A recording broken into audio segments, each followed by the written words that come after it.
Well, welcome everybody to another edition of Life by Life West. And of course, I'm Dr. Ron Oberstein, and with me today as my co-host is my better half, Dr. Mary Oberstein. Hi, Dr. Mary. Hi there. And we have two superb guests with us today. They're a married couple. They're Life West graduates. On my left, at least, is Dr. Mychal Beebe, and that's Dr. Mychal, and she's a 2010 graduate of Life West. And then to her left is her husband, Dr. Tyler Evans, who is a 2011 graduate of Life West. And they've done amazing things in chiropractic in the past, 10 years or so. I mean, everything from practicing in Seattle to moving now. They've been in Portsmouth, New Hampshire for the last 5 or so years. They've built a tremendous practice, which we'll get into shortly. They're involved. They're both Blair practitioners doing upper cervical work. They're involved with the upper cervical council, the cervical care with the ICA. I believe, Mychal, you're the vice president. Is that correct? Yeah, so the vice president on the Council on Upper Cervical Care, which is hosted through the ICA. Yep. And that's where the Diplomate in Chiropractic Craniocervical Junction Procedures program is run out of. Yep. And then Tyler, I know you're on the board, right? Yep. Mm-hmm. Yep. So he's on the board, and they've done research and done tremendous stuff. We're going to get into it if we get there, but we've got a lot to go over in a short period of time, and I want to welcome both of you from Dr. Mary and myself to Life by Life West. Thank you Welcome, so much. Guys. Thank you. We're really excited to be here and excited to be talking with you guys and participating with our alma mater because we love Life West. Well, thank you. And That's great to hear. Yeah. Well, let's start off with probably the question that we love to ask chiropractors, which is, how did you find chiropractic, or how did chiropractic find you? What's your story? How'd you get into it? Good. So I was in undergrad, and I was a pre-med student, and I was really disillusioned with what I saw when I did some rounds at a hospital where the doctors were really great people, but they were limited by the diagnosis and kind of the algorithm that they could then follow given that diagnosis. And I actually met a chiropractor at an alumni party at my then boyfriend's fraternity. And it was about midnight on the steps of the frat, and he was telling me about his job, and he loved it. And my mom had gotten great results with a chiropractor when I was growing up, so I took a gap year after undergrad and worked in a chiropractic office. In the daytime, waited tables at night, made sure I liked the day in, day out of it.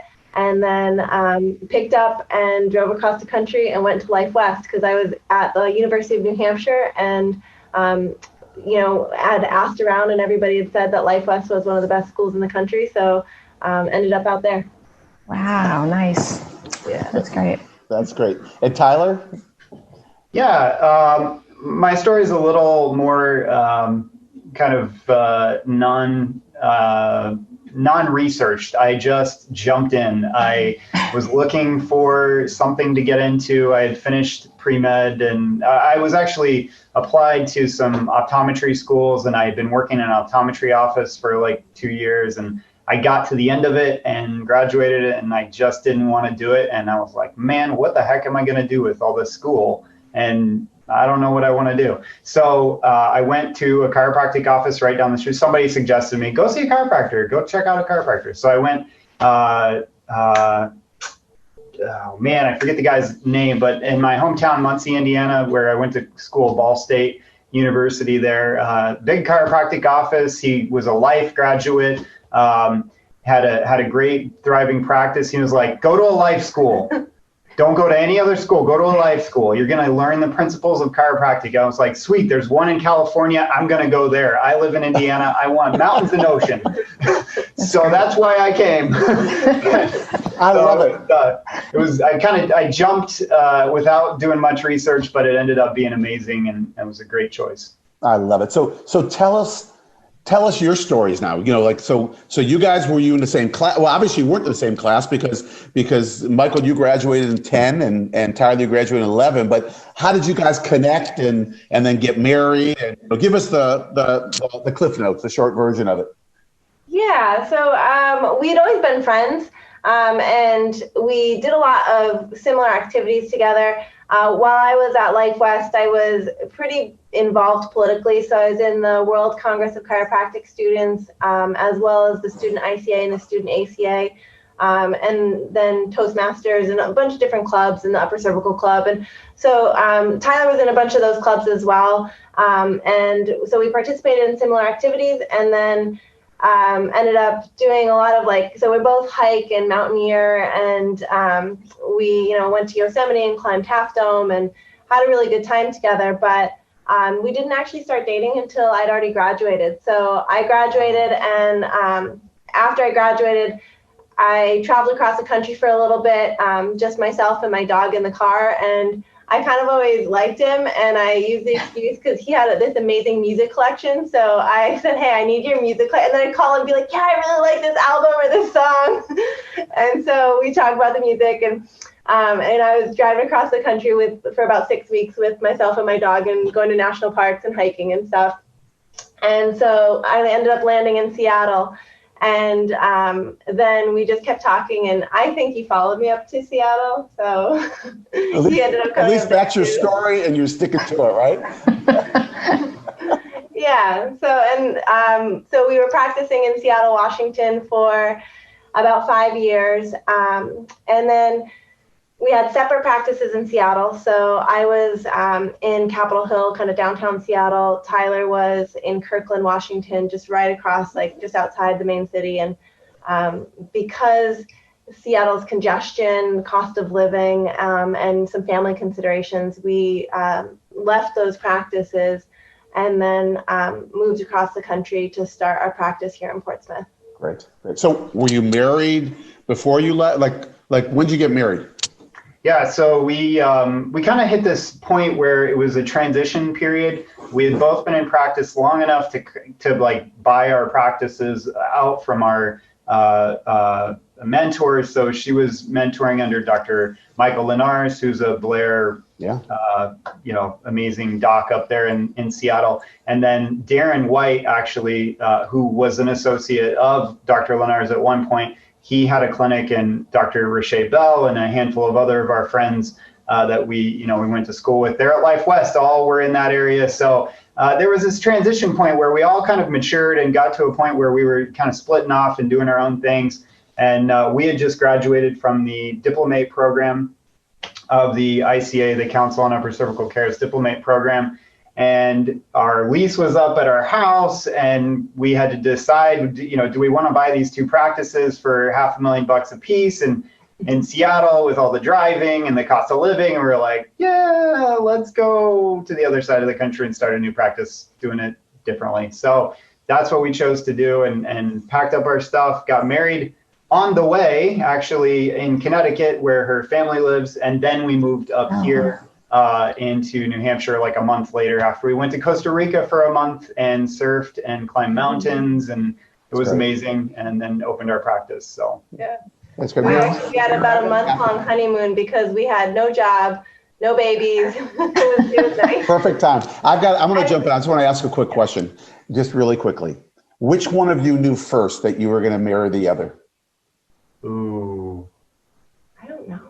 Yeah. I mean, you're hanging out in the same group, right? You're going out on weekends with probably, I can just picture it, with Rashay and all these other people, right? And Life West group still up there in Seattle, Washington, and or did other people see it first? Did other people go, oh, we knew you were always going to get together? Well, I'll just say this. I married up, so I didn't think it was going to happen. I love it. And I just got to, let me interject one thing.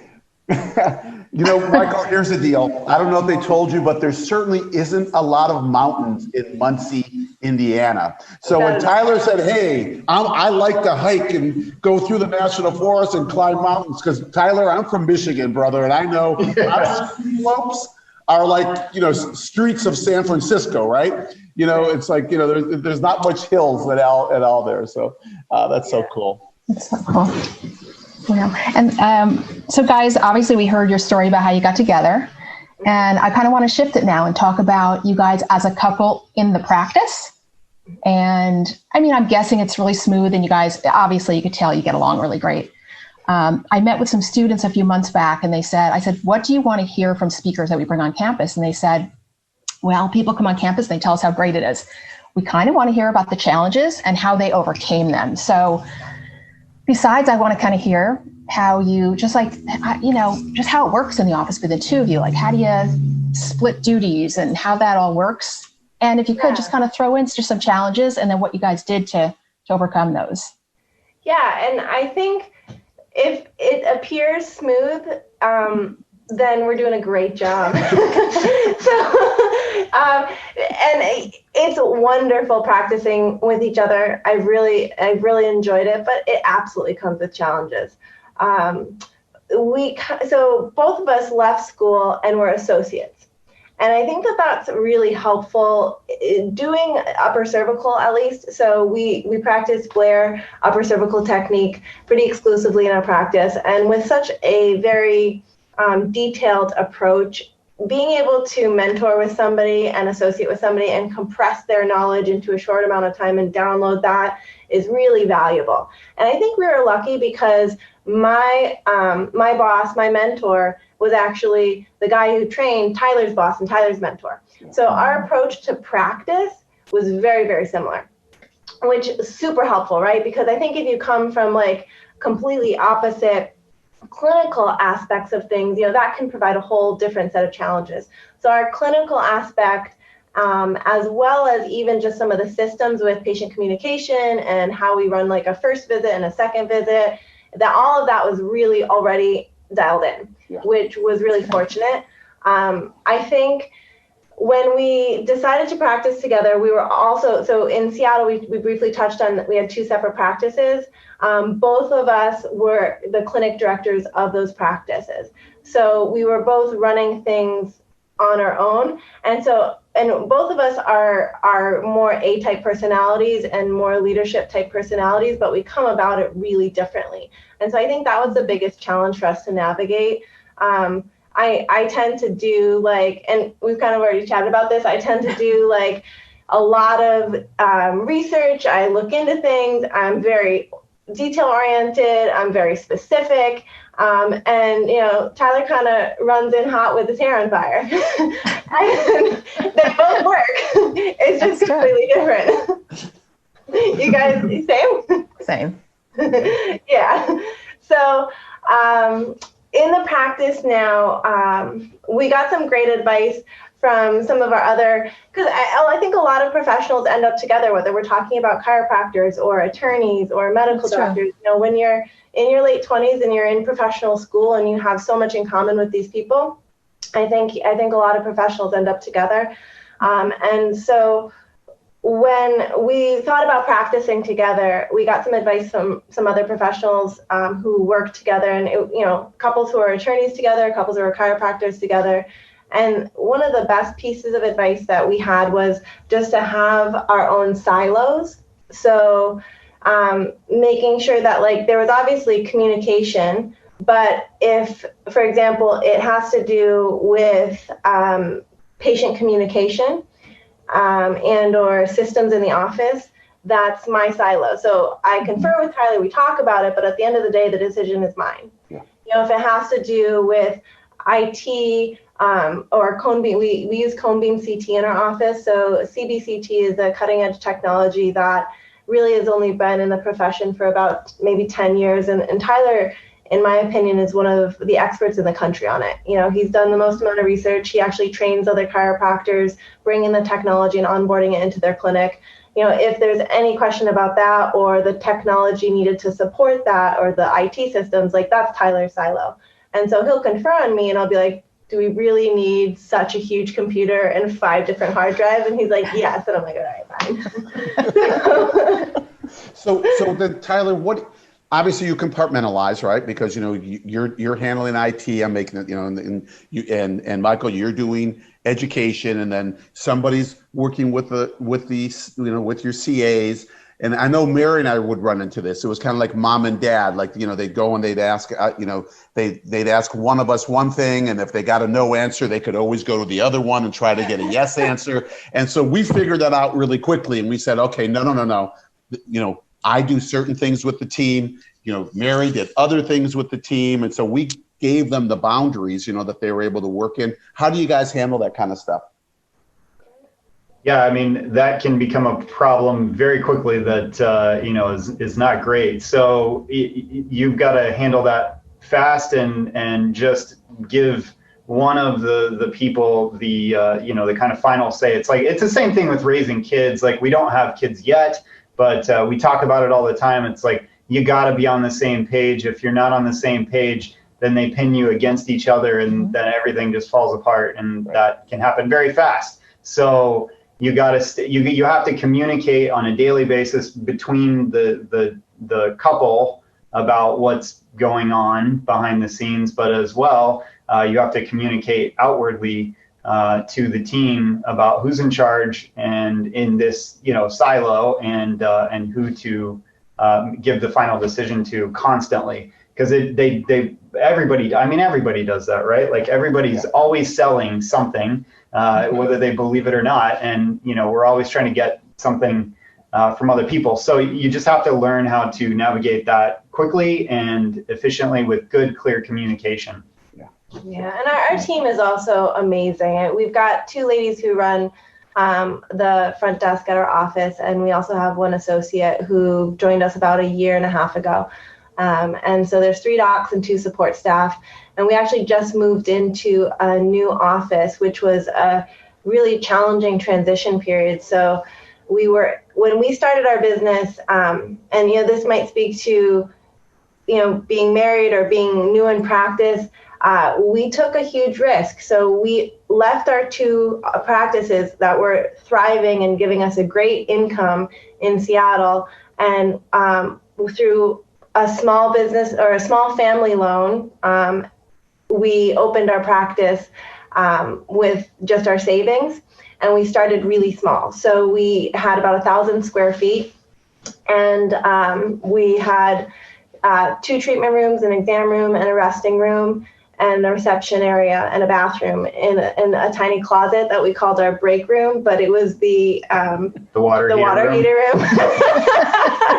And it was 1,000 square feet, but we did it on a tight budget. I mean, I actually remember Tyler and I, and like when we moved across the country, we went to an apartment that was less than 1,000 square feet, barely $1,000 a month, and here's we were making 6 figures each in Seattle, and we downsized big time so that we could start really economically, so that within 3 months our first practice was cash flowing, and we never had the need to need a patient.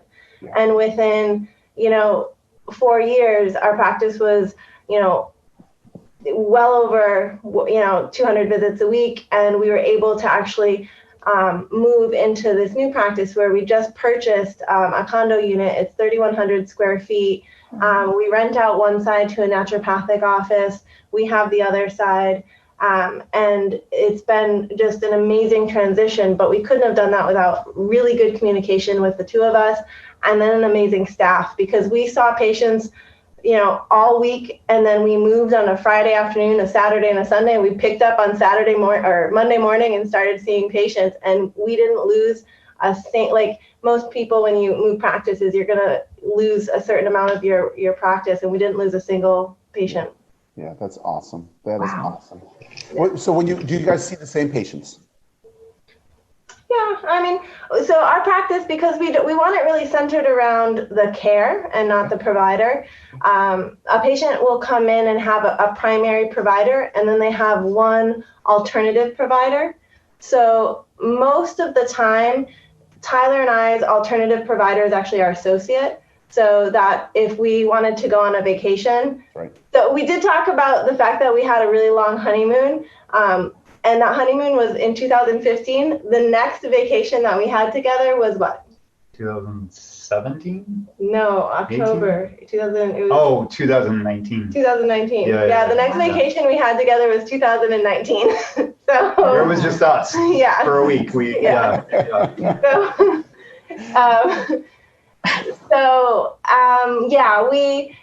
Our alternative provider is usually our associate, so that if we went away, the associate could see the patients and they would be familiar with her. But the patients do see most of the practitioners in the office. Yeah, that's great. And how did you grow the practice?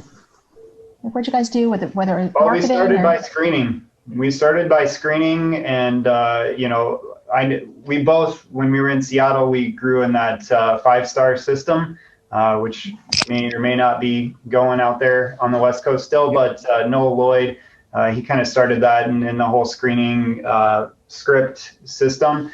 And that really helped us get our feet off the ground without spending a ton of money on marketing and advertising. The other thing we did was we just hit the street on providers, like going around and meeting providers and saying, hey, we're new to the area, but this is what we're doing. We also brought this cone beam CT technology to New England. And I think we're still the only people in officially New England that have a CBCT machine. Although actually there's a couple of guys up in Maine that are starting to do it now, but it's like we had this kind of pivot point where we were able to market this new idea of upper cervical using 3D imaging. We were referring out to a dentist initially, so that saved us a lot of money because in the Blair world, we only need a certain field of view. So we were very, very cost effectively able to do that right off the bat, saved us a bunch of money, and it got our name out there into the community. So those were kind of the two big things, was a lot of screening and then provider networking. And one of the really cool tools Mychal brought over from Seattle was the provider night. So Mychal, if you want to tell them about that. So the provider night is something that is, we do once a quarter now. You can do it as many times as you like, but all the provider contacts that we get, I would bring in another provider to speak at our office. And when the other provider speaks at the office, all the other people come and hear them speak. I do a little intro, they share about what they do, how they practice, and we're able to generate like a community that serves headaches, neck pain, and head and neck injury. So physical therapists, optometrists, neurodevelopment optometrists, a lot of DOs or MDs that deal with concussion in particular, pain management specialists who do injection therapy. So we had, neurologists, we had a lot of these people speak at our practice and drew in other providers. And so we kind of became a little hub for this specialty of neck pain, headaches, and head and neck injury. Yeah. And the thing is, we never invited other providers to come hear us speak, but just by hosting that, and we'd put out some snacks, we'd have some beer, some wine. So we did half an hour of little mingle, about an hour presentation, half an hour of wrap up, question and answer. And those provider nights, we used to do them every other month. Now we do them once a quarter. It has allowed us to transition from screening to, and obviously now with COVID, nobody's screening. And had we not had a lot of our practice be referral at that point, I think there would be practices that would be struggling if they're relying heavily on community marketing. And you don't have to necessarily have the community marketing to grow a practice, but if you have the reputation in the community for providing excellent work and the connections with providers, I think it can be really generative. So our practice is about 60% professional referral and about 40% patient referral, and about 10% was marketing. So even through COVID, we're back up to our pre-COVID numbers and actually looking to grow at this point. So we've been really fortunate. It's great. And when you talk about your provider marketing, provider networking, right? Because it's such a phenomenal idea, right? Because now you have your whole community there, and someone comes in with a neck injury or a head injury, as Scott Rosa says, right? You cannot have a head injury without having a neck injury. You cannot. And as you educate them, they're immediately going to say, good, we're going to do this, but we need you to go over, right, to Arete. What is that? The office? Yeah, Arete, Yeah, Arete Chiropractic, and make sure that you see them to get your neck taken care of. And now they're getting total provider care. It's beautiful. It's just incredible, Yeah, and especially with that segment of population, I mean, oftentimes it does take a group approach with a complex condition like concussion or post-concussion syndrome. And so having that provider relationship gets the patients better faster. And then that gets our reputation, our reputation in the community is really good because people get results. Yeah. I mean, number one practice builder is results. Yeah. It's phenomenal. If I could just ask you a question on that, because the demographic, what you guys just said was that you're 60% referral? 60% provider referral, yeah. And then what's the other 40%? 40% patient referral. Patient referral. Yeah. It's phenomenal. It's just phenomenal. And then what's your average visit? Average visit, like time-wise, or what does that look like? Or are we talking numbers? No, number-wise. Just payment-wise. Yeah, so our office visit average, like when a patient comes in, on average, you're going to be spending around $85. Right. And is it a cash practice, or is there insurance? All cash? So and again, I'm speaking to this because running the patient systems and the numbers, that's kind of my silo. So the practice is a cash-based practice, but we do something we call insurance-supported reimbursement. So we still use appropriate CPT codes, appropriate diagnosis codes, because it is important that the providers do that so that when we're sending reports to other providers, they understand our language, right? We, as chiropractors, we have to be able to speak language that other providers understand. So we code everything as best as we can. Our ladies up front, they submit the billing each Friday to insurance companies. So patients will cover their fees in the office. We submit the bills for the patients because we use ChiroTouch as our practice software, and then electronic billing through them is really simple. We submit the bills, and then the insurance company will reimburse the patient with any out-of-network benefits that they have, but HSA and FSA cards work as well. Yeah, it's great. Mychal, I have a question for you.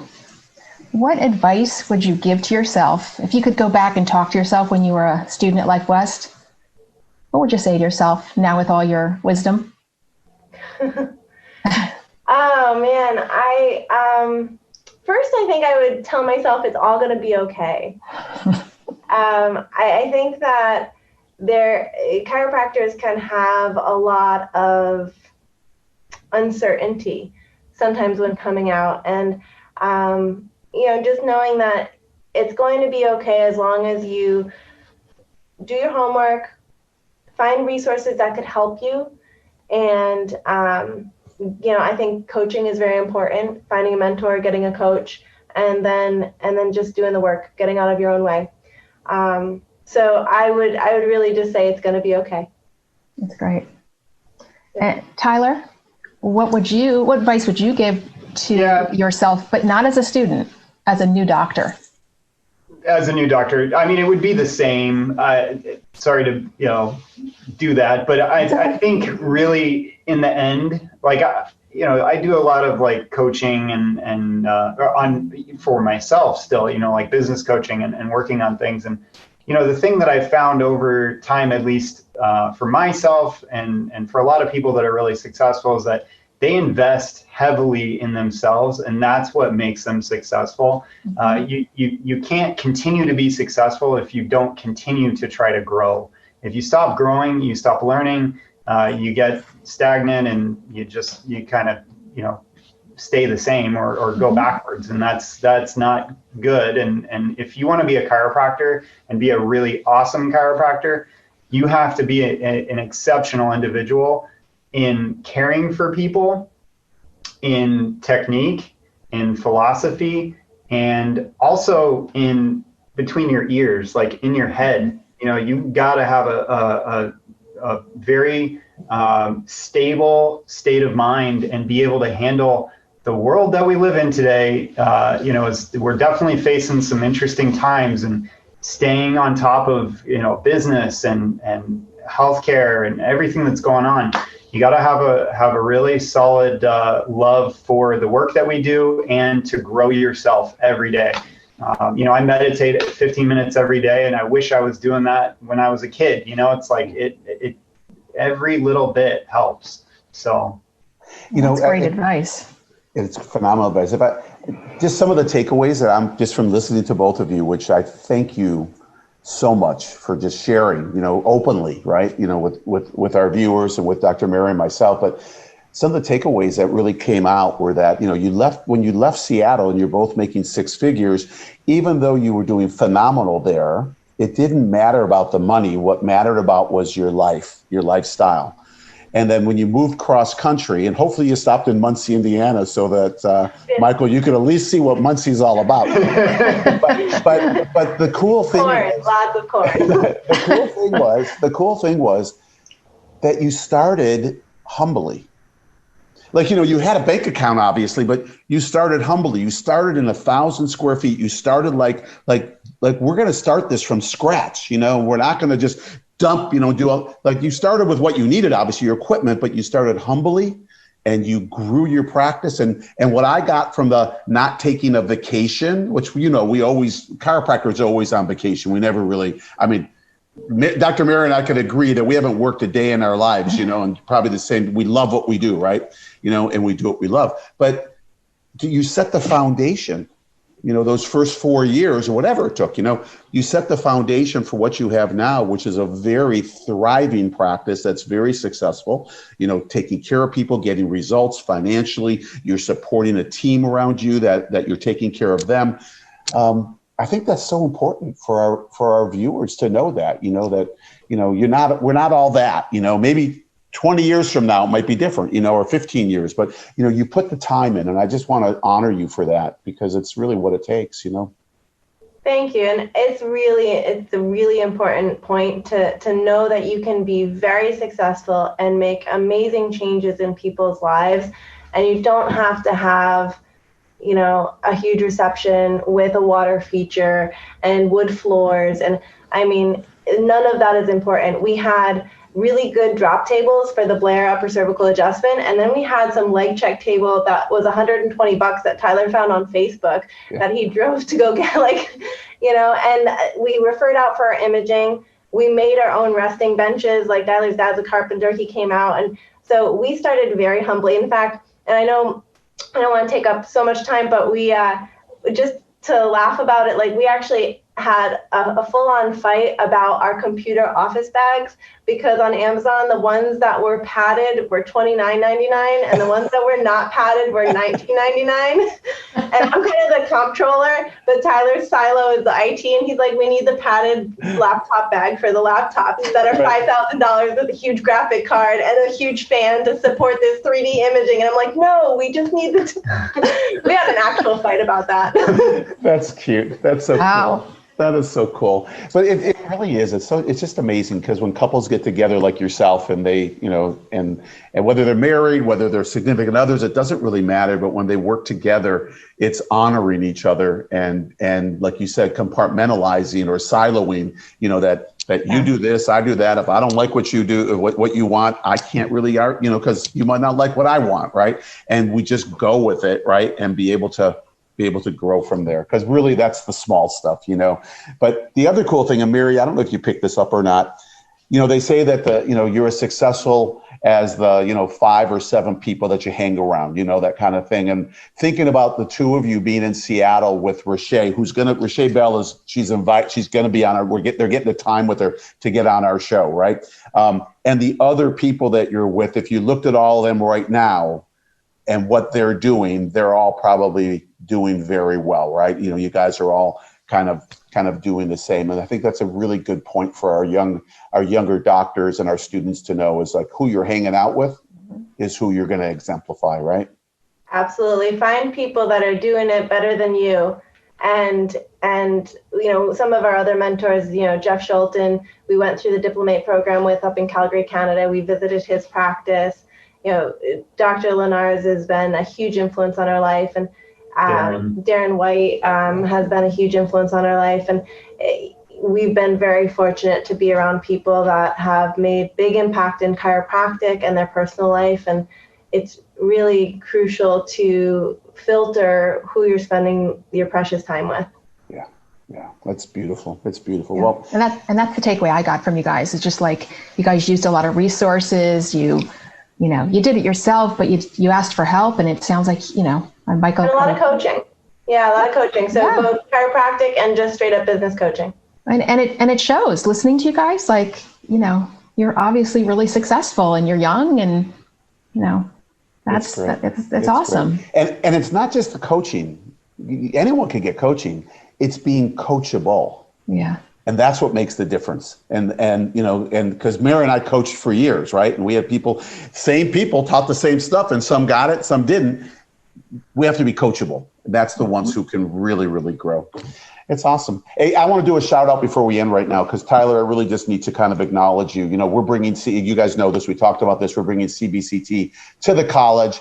And Tyler, it was your research that Joe Ivey and Jeff Shelton came into my office, and they had me at hello, I have to tell you that. But they plopped down this stuff, and I said, we got all this research. We need to bring CBCT to Life West. And it's, we're just, COVID kind of put a slowness on it, but it's ready to come in, and we're doing that. But I want to thank you for the work both of you are doing in chiropractic, promoting our profession to take it to higher levels and to do greater things with the work that chiropractic can do, right? And so thank you both for your diligence and for your time and your energy and for your talent, that you put in to be able to propel our profession, because obviously, vice president of the council and Tyler on the board and all the research you guys are doing is really just doing that for every chiropractor, whether they're doing upper cervical or not.